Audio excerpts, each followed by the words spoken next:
What's up, honeys? It is your host back with a brand new week's worth of hand-curated headlines for you. But first, a few announcements and updates. We have posted a new free Substack article. Once again, we are encouraging you to go check out that component of the podcast. In my Wisconsin Women's Rugby Football Club game against Palmer College Rugby Saturday this week, we lost 24-51. But depending on how we do against Scylla this Saturday, we may still have a chance at the playoffs. And finally, honeys, an announcement. We will be releasing one extra full-length episode per month from October through December as a way to celebrate all of the fall holidays. Be sure to tune into these bonus episodes, and you're welcome. Now for your news and follow-ups first. More updates regarding the Los Angeles wildfires, this time on the art insurance industry's reassessing of the losses and strategies forward. At the time, they were expected to be even more impactful to the art world than Hurricane Sandy was, were billed as, quote, possibly one of the most impactful art losses ever in America, end quote, by Simon DeBerg Codrington, fine arts insurance specialist and managing director at Risk Strategies. What we know now is that the final results will take time to come in. As insurance claims can take years to resolve, it may take just as long to determine the effects, aka the scope and scale, of these losses on the broader art market. Unlike what initial reports of alleged rate hikes claimed, some insurers seem to think that it won't have significant effects on the availability or the extent of coverage, yet variations still remaining between assessments may come down to a lack of data. As Mary Pontillo, Senior Vice President at Risk Strategies, explained, the art industry's culture of confidentiality prevents comprehensive analyses of the art lost in the disaster. Quote, privacy issues prevail, especially when it comes to private individuals and dealers too, because dealers don't want people to know if a work has been damaged, end quote. Risk Strategies and others anticipate a further quote-unquote decoupling of home and art insurance going forward, meaning further shifts to specialty carriers for the latter, especially as valuation clauses disappear after a legal win by mega collector and defendant Ron Perlman in a multi-year art insurance lawsuit filed over claims that a 2020 fire in his East Hampton home caused several artworks to lose their quote-unquote oomph and therefore value. Art logistic companies and insurers alike are now doubling down on proactivity. They are emphasizing mitigation and more comprehensive rapid response, which is needed to evacuate private collections. But there is a bit of silver lining here. Quote, even with the extent of the damages, the hassle of managing insurance claims, and the challenges of securing new housing, artists, collectors, and art professionals say they still don't plan to leave Los Angeles, end quote. Last week also saw some previously unaffected museums close their doors as the government shutdown continued. The National Gallery of Art in D.C. closed officially to the public on October 5th, 6 days after the federal government ceased operations, to put it nicely. At first drawing on the previous year's funding to remain open beyond the shutdown, they have not publicly provided a reopening date and have modified their website to notify visitors that it is, quote, temporarily closed and all programs are canceled until further notice, end quote. The National Portrait Gallery, which similarly planned to operate on surplus funds from the previous years through October 11th, announced on October 7th via a letter from its acting director that upcoming participants in an exhibition should expect events scheduled to begin on October 18th to be postponed. Last week's headlines also drew attention to some notable sales. The first two are happening at Sotheby's. A 1981 Basquiat painting titled Crowns or Pesoneto will headline their contemporary New York fall evening sale with a high estimate of $45 million. The painting was created in what is commonly considered the year marking Basquiat's rise in the arts world. It has never before been sold at auction and carries the highest estimate for any work by the late American artist. The second one is Magritte's La Magie Noire, an early 1930s surrealist masterpiece purchased by the family of World War II resistance heroine Suzanne Spock, quote, who were Magritte's benefactors at a time when he was struggling financially and had failed to sell a single work for 2 years, end quote. Having been unseen, hidden away in private collections for the last nearly a century, the work was described by Sotheby's France Vice President Thomas Bompard as, quote, the Taylor Swift of surrealism, end quote, and is expected to sell for over $8 million US. We also heard that anonymous artist X Copy's digital work titled Last Selfie sold for a record-breaking $3.27 million US to a private collector. That edition was was the 9th of 10 of a digital artwork, but the seller and the buyer's identities are still unknown. The artist's style is described by our sources as, quote, often glitched, dystopian, and provocative, exploring themes like death, decay, and apathy through flashing imagery and distorted loops, end quote. And we noticed this headline, honeys, because that's the highest price paid for an editioned artwork in the tokenized art space and may signify a bit of an NFT revival here. George Bach, a digital art advisor and founder of the Digital Art Mile Art Fair, told Art News, quote, I believe that in coming years we'll see works like Alien Punks, Beeple Pieces, and X-Copy 1-to-1s reach values of 50 million US or more, end quote. And to round off our sales and auction news, coverage of the upcoming Bob Ross auction to benefit public TV stations facing funding cuts. Around 30 paintings by Ross, many of which were created on air during his hit PBS series The Joy of Painting, are heading to the auction block in a series kicking off with a 3-piece sale at Bonham's, Los Angeles on November 11th. According to our sources, quote, all proceeds will go towards stations nationwide that run content from American public television, end quote. We also learned that UNESCO has appointed a new chief amid big challenges. The board only nominated one candidate on Tuesday during the election meeting, Khalid El-Anani Ez, who is very, very qualified. Not only did he serve as Egypt's Minister of Antiquities from 2016 until that department was merged with the Tourism Department in 2019, he was then the minister of the merged departments until 2022. He's a professor of Egyptology in Cairo and was crucial in the development of the Grand Egyptian Museum, along with other museum creation projects that were supervised by UNESCO. A few different Why We Cares here. He is the first Arab Director General and is taking on the role at a particularly chaotic time for the organization, as I mentioned. UNESCO's arguably been at the forefront of the two major ongoing conflicts, the one in Ukraine and the one in Gaza, as it struggles to combat the destruction of cultural and heritage sites in each. A task made all the more hard and important because the latter case has officially been declared a war crime as well as a crime against humanity. And our sources report that this selection is, quote, already fueling discourse in Israel that the organization is doubling down on supposed anti-Israel bias, end quote. UNESCO has also been very heavily criticized by the Trump administration for platforming quote-unquote divisive social and cultural causes, as well as dealing with the administration's announcement that the USA would withdraw from UNESCO at the end of 2026, which is going to be a major financial blow. El-Anani Ez has still to be confirmed by UNESCO's general body in November, but that body has not yet rejected a selection made by the executive board, so seems pretty safe to say he'll get the job. The Art newspaper also reported that the Tate London's plan to secure its future by building an endowment fund worth £150 million by 2030 has sparked debate in the UK museum sector about whether a similar funding model could sustain national and regional institutions long term, even though endowments are currently less widespread in the UK than the US. Some institutions, like the Victoria and Albert Museum, the British Museum, have low-key operated such funds for a while, but in June, both the Tate and the Baltic Center for Contemporary Art in Gateshead set up their endowments, the latter launching a £10 million fund kickstarted by a quote-unquote major donation from the musician Sting. The Why We Care here is the looming question of efficacy. Says Paul Hobson, director of Modern Art Oxford, quote, at a time of declining public investment in the sector and a challenging environment for fundraising, the endowment model is attractive because of the perceived long-term self-sufficiency it assures, end quote. But, writes Art News, quote, experts warn the UK lacks a strong philanthropic culture unlike the US. While Tate can tap wealthy donors and trustees, smaller organizations may struggle to raise such sums. Some fear that without systematic change, endowments may remain out of reach for most institutions, making this strategy viable for only a privileged few, end quote. Last week also saw the release of the Art Basel Qatar exhibitor list. There were 87 in total, so less than most Art Basel affairs. For example, this month's Paris Fair had 206, but it's still a loaded lineup with Hauser and Wirth, Gagosian, Pace, David Zwirner galleries, quote, plus a healthy number of first-timers and regional galleries, end quote. We also noted that artistic director Wael Shawki is, quote, taking some steps to differentiate Art Basel Qatar from its sister fairs, end quote. All the artists have been announced ahead of time, most of them from within the region, aka the Middle East, Northern Africa, Southern Asia, and booths at this edition will be solo presentations. We also learned Manhattan's Fifth Avenue will add 2 new cultural landmarks in the next few years. One is a $550 million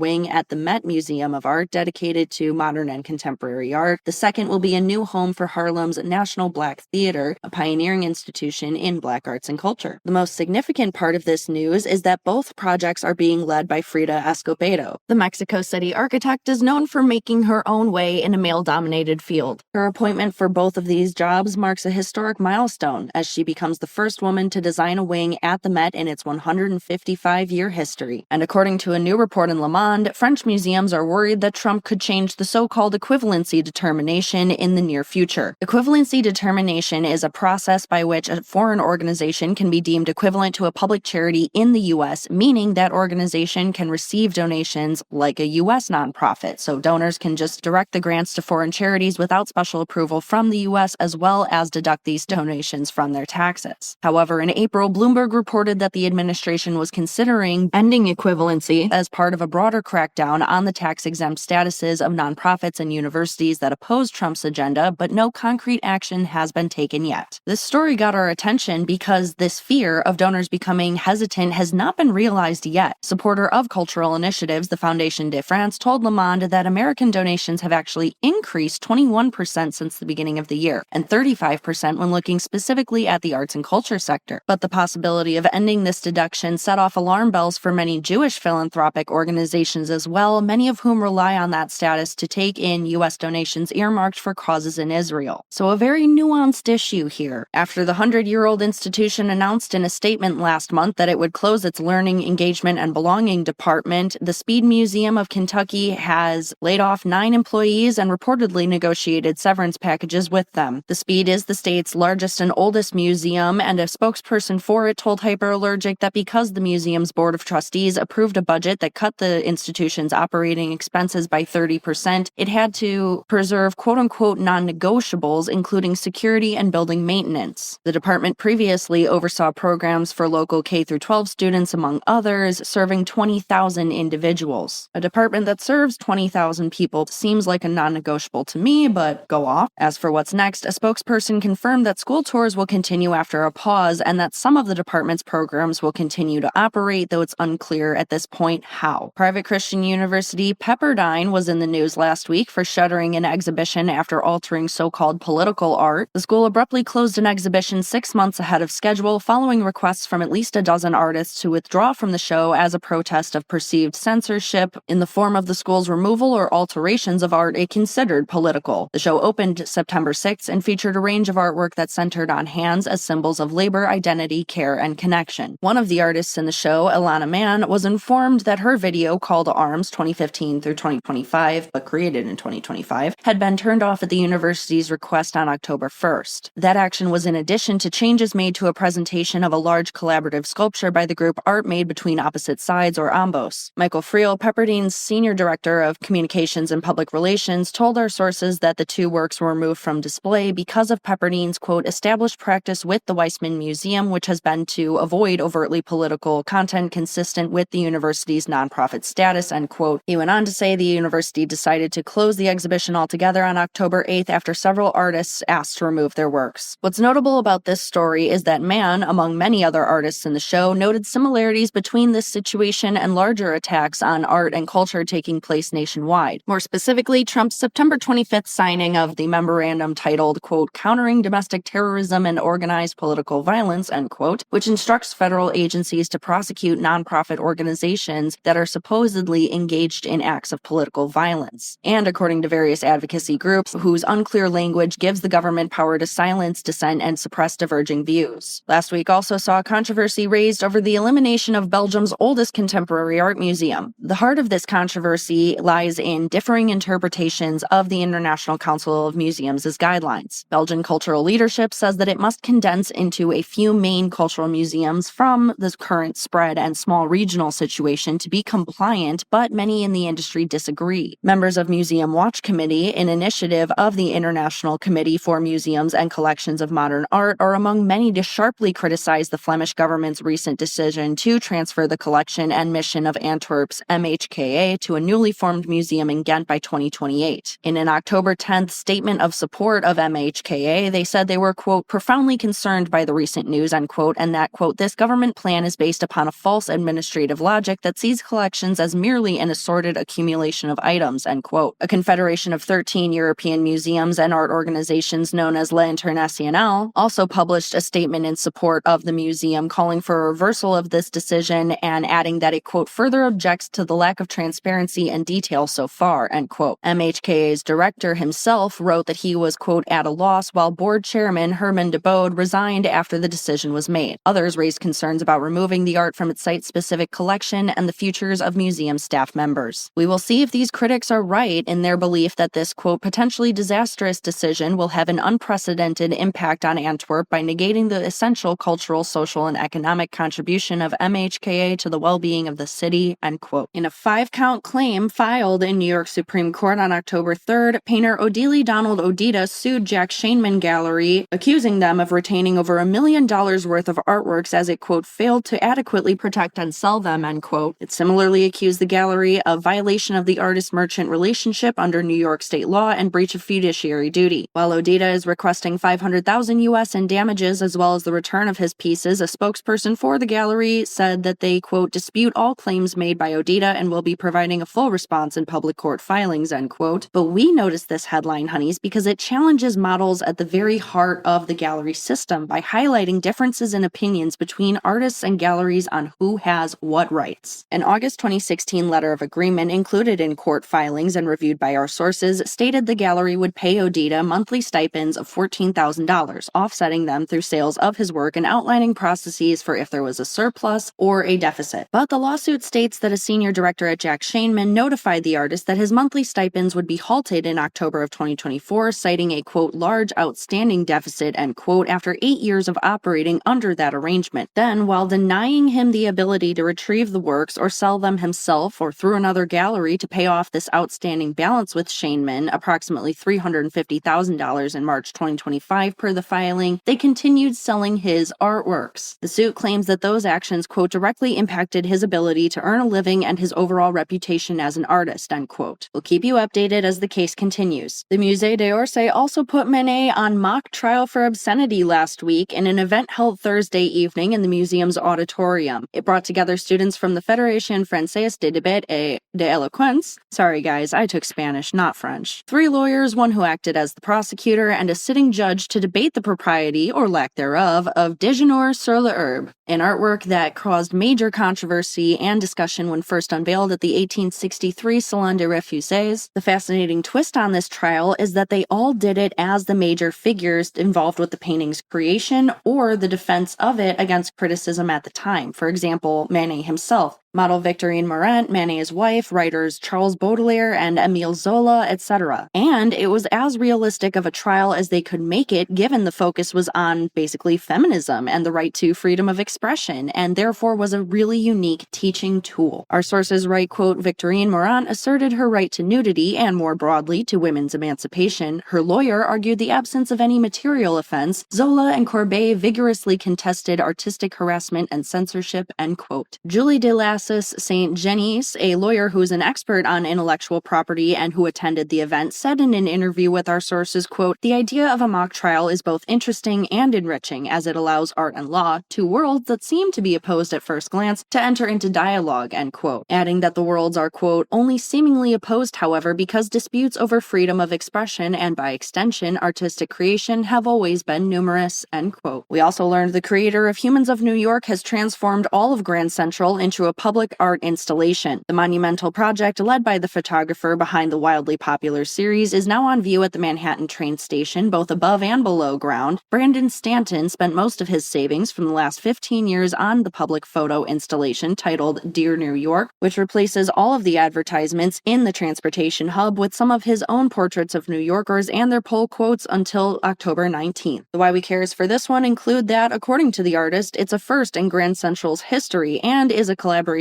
between Stanton and a team of leading designers and artists. The main concourse will also feature more than 100 hours of live musical performances programmed in partnership with the Juilliard School. And many of our sources saw this as a reimagining of what public art can be, as it's, quote, both a cultural statement and a philanthropic act. Stanton is donating all proceeds from his companion book, Dear New York, beyond installation costs to New York City charities, end quote. We got wind of a tenured University of South Dakota art professor, Michael Hook, who was reinstated after being fired over a Charlie Kirk post. After being put on administrative leave, Hook sued specific university administration members, but on October 6th issued a notice of dismissal after being returned to his full duties. We decided to feature the story as a sort of follow-up on how many educators across the country have faced discipline and termination after sharing their thoughts and opinions on social media about Kirk's murder. But as Stevie Pachter, senior staff attorney for the ACLU of Indiana, said in a statement, quote, people do not forfeit their First Amendment rights when they are hired by government institutions. Public employees are free to speak on matters of public concern so long as they are speaking as private citizens, end quote. We also got surprising news that the Berlin Gallery Society now represents Edi Rama, the Prime Minister of Albania. Rama is a pretty practiced artist. He studied at the Academy of Arts in his native Tirana. He was a professor there as well at some point, and was a working artist in Paris before starting as Albania's Minister of Culture in 1998. Marion Goodman exhibited his work at the gallery's Paris space last year. But it was still a surprise to the art world to see this well-regarded contemporary art gallery add him to the roster alongside the likes of Trisha Baga, Lou Yang, Petra Courtwright. Apparently, he's going to show off more of his ceramics and works on paper with them. The Philadelphia Museum of Art's rebrand, premiering October 8th, to the Philadelphia Art Museum, underwhelmed the art world. It was reportedly done to place the city, quote, front and center, celebrating its grit, creativity, and industrial heritage, end quote, but critics say the new logo evokes that of a football club, athleisure, or, quote, some kind of Cold War monstrosity, end quote. Others took issue with the hiring of a New York City design team to carry out the rebrand. What's interesting about this reaction is that it is the latest museum rebrand to cause a public stir. Controversial past campaigns have been completed by the Minneapolis Institute of Arts, the Met Museum of New York, and the Brooklyn Museum within the past decade. An international story for us here, a rare 4,000-year-old limestone relief disappeared from Egypt's Saqqara necropolis. The relief's missing status was reported in a statement by Egypt's Ministry of Tourism and Antiquities on Sunday. According to local media reports, it appears to have been cut from a tomb wall with an electric saw. And we're featuring this story because it's a sort of follow-up connection and points out the rising looting issue, as this loss follows last week's theft of a 3,000-year-old gold bracelet that once belonged to a pharaoh by an employee of the Egyptian Museum in Cairo, which was melted down and sold for just $4,000. And our last story for today, honey, 6 artists have been awarded 2025 MacArthur Fellowships. They are Matt Black, Garrick Bradley, Jeremy Frey, Tonika Lewis Johnson, Tuan Andrew Nijin, and Gala Porras Kim. The fellows are anonymously nominated and selected by an independent committee. Each receives an unrestricted financial award of $80,000 issued in equal installments over the next 5 years. Congrats to our artist winners. Meanwhile, new research on a pre-emancipation artwork attributed to artist C.R. Parker that has long been on display at the Historic House Museum of Longwood Mansion in Natchez, Mississippi, has unearthed its sitter's name and story, and dispelled years of falsehoods surrounding both. Portrait of Frederick from about 1840 is thought to be one of 2 known portraits depicting enslaved individuals in Mississippi. The sitter in this portrait was named Frederick Baker. After the Crystal Bridges Museum and the Mississippi Museum of Art made the purchase of the work, they hired Louisiana-based historian and author Katie Marles Shannon to investigate the history of Baker. And her findings, quote, reveal a lifetime of cruel violence, inhumane living conditions, and exhausting work that he and his family endured under enslavement, dispelling a long list of false claims perpetuated by Longwood since the Pilgrimage Garden Club took ownership of the property in 1970, and bringing further attention to the club's long history of criticism over its romanticization of the Confederacy and erasure of the violence of slavery. Other uncomfortable questions of legacy were raised by this research. Marles Shannon describes how the work evokes a certain false autonomy given the reality that the soul sitter would have not had the freedom to consent to the portrait. Quote, even after his family was free, the people who had owned Frederick while he was alive owned his likeness after his death, end quote. We also heard that the show Before the Americas, which was axed under Trump's DEI ban, has found a new home, the Gillespie Gallery at George Mason University School of Art in Fairfax. Before the 39 artist show was dubbed a quote-unquote DEI program and event by the Trump administration and its Biden-approved funding disappeared, it was initially expected to open at the Art Museum of the Americas, a sector of the Organization of American States in D.C. on March 21st. We care about this headline because it shows the impact that community advocacy can have, that individual actions can make. The show's curator, Cheryl Edwards, told Hyperallergic that about 50 or 60 donors stepped up to fund this version of the show, which, quote, really brought us closer together as an art community. And it shows that we really understand the importance of having art and culture in our society and that art transcends politics and orders, end quote. That is our news for the day, honeys. I hope it wasn't too much to digest, but I hope you also still found something to enjoy. Remember to keep your eyes and ears open for new drops of all sorts, and we'll catch you next time. Hydrate or dihydrate and take care.